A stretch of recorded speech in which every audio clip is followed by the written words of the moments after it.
Hello, welcome to the macro video that's going to be explaining to you some of the real easy techniques about using a macro filter, and that's what this is. Presumably you've already got the set of 4 of them, and I'm going to use the number 4, which is pretty strong, and I'm going to put it into my camera. Now I want to mention to you that you don't want to screw these in too awful tight because they won't come out. So I've just got it screwed in enough to where it's in there, but I can remove it pretty easily. And the thing about shooting with macro is that you don't want to have to try to focus on something because it takes a lot of effort to hold the camera steady and to focus. So what I typically do is I just set the camera, get the exposure correct, and then I just move in and out until it's in focus.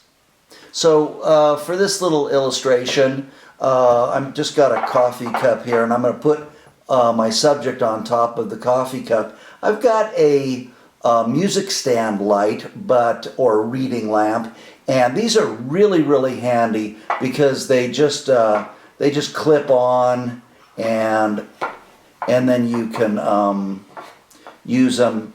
It's like a third hand, and it helps position stuff. So let me just put that on, and it has 2 settings. I'm going to put it on the low setting. So let's say the very first thing we're going to do is we're just going to take a picture of this harmonica. Alright, so I'm going to get over to the side here like this. I want to position this thing so the light is kind of interesting on there. Alright. And the thing about having a cup or something is that it holds this item up a little bit off of the table because you don't want to shoot down on something with macro. You kind of want to be at eye level with it. And again, I've already just set up my camera, so I'm just moving in and out to get my focus, and I'm just going to shoot it at about a 3/50th of a second. So this really harsh light is not so good for metal objects like this. It's, I don't know, it's not that great.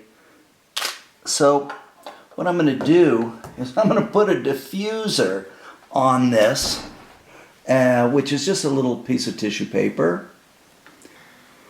Okay, now what I've done is I've softened this light, and so it's a bigger light. And so when I look at this piece of Kleenex, you can see that it's got a bigger pattern than just a harsh light. And I'm going to look in the reflection of this metallic harmonica at that light. And it's going to give me a real nice highlight. It's going to pour a nice highlight across the front of that shiny metal harmonica. That looks so much better. Let's change the subject. I've got this little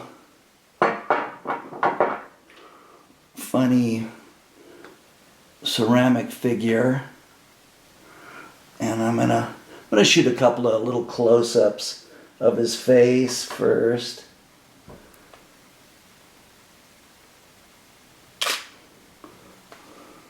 That looks good.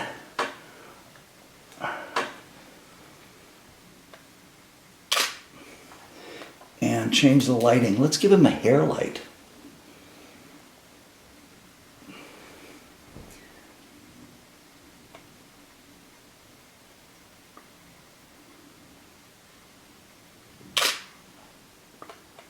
So most of our shooting will be done outside in the shade, but I wanted to show you what it looks like when you're using artificial light because it helps and you get a little more dramatic stuff.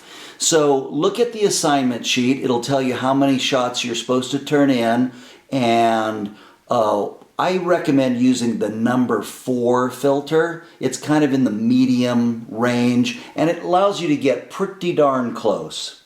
All right, good luck.